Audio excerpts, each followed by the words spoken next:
السلام علیکم، خبردست کے ایک اور زبردست پروگرام کے ساتھ آپ کی خدمت میں حاضر ہیں۔ امید کرتے ہیں آپ سب خیریت سے ہوں گے جہاں بھی ہوں گے۔ پاکستان کے سیاسی منظرنامے پر تو ہم گفتگو کرتے رہتے ہیں، لیکن آج بات کریں گے مہنگائی سے متعلق کہ پاکستان میں مہنگائی بہت ہو چکی ہے۔ آسمان کی چیزوں کی قیمتیں جو چھو رہی ہیں، عام انسان کی پہنچ سے تمام چیزیں دور ہوتی جا رہی ہیں، چاہے وہ کھانے پینے کی اشیاء ہوں، ماچس سے لے کر مرچیں، یہاں تک کہ نمک پر بھی ٹیکس لگ گیا ہے، جو کبھی تاریخ میں نہیں سنا تھا کہ نمک پر ٹیکس۔ ایک نمک، جھاڑو اور ماچس کہا جاتا تھا کہ بہت سستی چیز ہے، کہ اگر میں اپنے گاؤں کی بات کروں کہ اکثر لوگ خریدتے نہیں تھے، ایک گھر سے دوسرے گھر سے استعمال کر لی جاتی تھی، لیکن میرا خیال سے اب یہ بھی کلچر ختم ہو جائے گا کیونکہ اس پر بھی ٹیکس لگ چکا ہے۔ اور اگر سونے کی بات کی جائے، زیور کی بات کی جائے، تو یہ پاکستان کا ایک کلچر ہے کہ ہمارے ہاں سونے کو بہت پسند کیا جاتا ہے۔ پنجاب کی اگر بات کریں تو لوگ اپنی بیٹیوں کہتے ہیں جہیز میں سونے میں لاد دیں، لیکن اب یہ جو ہے خواب ناممکن سا لگتا ہے۔ خیر ان کے لیے تو خواب ناممکن نہیں، جو اس کو افورڈ کر سکتے ہیں آج بھی وہ پہنا سکتے ہیں، لیکن غریب کے لیے خواب پورا کرنا ناممکن سا ہو گیا۔ اس ٹائم 1 لاکھ سے اوپر جو زائد جو ہے سونے کی قیمت پاکستان میں چل رہی ہے۔ تو آج ہم اس سونے کی قیمت پر بات کریں گے۔ شمشاد مانگڑ صاحب ہمارے ساتھ موجود ہیں۔ سر السلام علیکم۔ وعلیکم السلام۔ سر کیسے ہیں؟ اللہ کا فضل کرم۔ سر ویسے تو مہنگائی بہت ہے، مہنگائی پر کیا بات کریں کہ ہر چیز ہی مہنگی، لیکن سونا بہت مہنگا ہو گیا اور سونے پر حکومت ٹیکس بھی لگانا چاہتی ہے، مگر بسم اللہ الرحمن الرحیم۔ دیکھیں زاہدہ، یہ جو سونا اور کرونا ہے نا، اب کرونا جس طرح حکومت کہتی ہے نا، کرونا کو آپ اپنی زندگی کا حصہ سمجھیں، جیسے ملیریا ہماری زندگی کا حصہ ہے۔ لوگ ملیریا سے بیمار ہوتے ہیں، بعض اوقات اللہ کو پیارے بھی ہو جاتے ہیں، لیکن زیادہ تر ٹھیک ہو جاتے ہیں۔ اسی طرح کرونا ہماری زندگی میں آیا، زیادہ تر لوگ ٹھیک ہو جاتے ہیں، کچھ اللہ کو پیارے ہو جاتے ہیں۔ اسی طرح سونا جو ہے نا، وہ آہستہ آہستہ ہماری زندگی سے نکل ہی چکا ہے، تقریباً عام آدمی کی زندگی سے تو نکل ہی چکا ہے۔ غریب آدمی اب دیکھیں نا، 1 لاکھ روپے سے اوپر ہے یہ پر تولہ سونا، اور 1 تولے میں کچھ بھی نہیں بنتا، اور 1 تولے سے کوئی ڈالے گا 1 تولہ سونا؟ 1 تولے وہ بیچارے کو یہ سوچ رہی ہوتی ہے جو عام آدمی، غریب آدمی بچی کی شادی کر رہا ہوتا ہے کہ میں برات کو کھانا کیسے دوں گا۔ تو یہ سونے والا تو اب معاملہ جو ہے، حالانکہ سونے کا جو ایک تخیل جو تھا وہ خوبصورتی کے علاوہ یہ بھی تھا ہمارے ہاں اسلام کے مطابق کہ مزدور کی تنخواہ 1 تولہ سونا کے برابر ہونی چاہیے۔ اب دیکھیں ہم نے اس کو تو بالکل ہی ردی کی ٹوکری میں اٹھا کے رکھ دیا۔ ہم کبھی سوچتے نہیں کہ مزدور کو کیا تنخواہ دے رہے ہیں، بلکہ ہمارے حکمران جو ہیں وہ احسان کرتے ہیں کہ جی ہم مزدور کی جو تنخواہ ہے، بنیادی تنخواہ 20,000 روپے ہم نے کر دیا۔ اب 20,000 80,000 روپیہ تو یہاں پہ مزدور کا خسارہ ہے، عام آدمی کا، غریب آدمی کا یہاں پہ خسارہ ہے۔ اگر آپ تولے سونے کی قیمت 1 لاکھ روپے سے اوپر لے گئے ہیں تو آپ نے غریب آدمی کو اٹھانے کے لیے تو کچھ نہیں کیا، اس کی تو تنخواہ آپ اوپر نہیں لے کے گئے، اس کا تو آپ کہتے ہیں کہ جی ہم نے 20,000 روپے اس کی جو ہے اجرت جو ہے وہ مقرر کر دیا۔ جہاں تک اس معاملے کا تعلق ہے کہ یہ حکومت جو ہے وہ اس کے اوپر، حکومت نے IMF کے دباؤ میں آ کے 17% جو ہے اس پہ ٹیکس لگانے کی وہ تجویز پیش کی تھی، لیکن یہ جو کیما کمیٹی برائے وزارت خزانہ ہے اس نے اس کو رد کر دیا ہے۔ اس کی بنیادی وجہ یہ ہے کہ انہوں نے یہ کہا ہے کہ یہ ٹیکس کس طرح لگائیں گے کہ آپ کے ملک میں جو قانون ہے اس کے مطابق تو باہر سے سونا منگوانے کے لیے آپ کو بے شمار مسائل کا سامنا کرنا پڑتا ہے، اور فیٹپ کے حوالے سے اور دوسرے جو عالمی قوانین ہیں، IMF کی پابندیاں ہیں، اس حوالے سے آپ لیگلی جو ہیں وہ اس کو منگوا ہی نہیں سکتے۔ منگوائیں گے تو یہ تقریباً 1.5-2 لاکھ کے قریب پر تولہ چلا جائے گا۔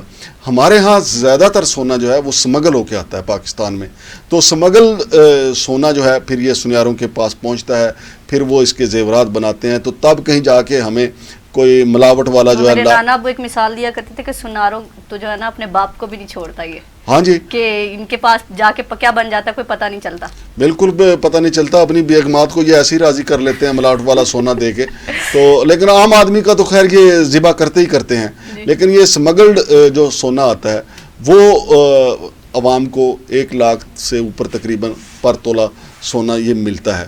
لیکن اگر آپ لیگلی اس کو باہر سے منگوائیں گے، اور یا حکومت تمام صرافوں جو جتنے بھی سنیارے ہیں ان کے اوپر 17% ٹیکس لگا دے گی، چونکہ حکومت اور شوکت ترین صاحب یہ چاہتے ہیں، وزیر خزانہ جو ہیں، کہ پکی رسید کٹے۔ مثال کے طور پہ میں نے 4 تولے سونا لیا بیٹی کے لیے، میں نے 2 تولے سونا لیا اپنی اہلیہ کے لیے، تو وہ پکی رسید کٹے گی، تو پکی رسید کٹے گی تو 17% اس کے اوپر ٹیکس میں ان کو دوں گا۔ جب میں ان کو ٹیکس دوں گا تو میرے لیے کہاں سونا چلا جائے گا؟ لیکن فی الحال اس کے اوپر یہ ٹیکس لاگو نہیں ہوا، لیکن حکومت ارادہ تجویز دے دی گئی ہے، قوم کا ذہن بنا دیا گیا ہے۔ آپ دیکھیں جلد یا بدیر یہ لگ ہی جائے گا۔ اچھا، پاکستان میں صرافہ جو ہے سنار جو ان کی تعداد 36,000 ہے، تو رجسٹر چند ہے صرف اس میں سے۔ آپ دیکھ، یہ بڑی خوفناک بات ہے کہ حکومت چاہتی ہے کہ تمام جتنے بھی ہمارے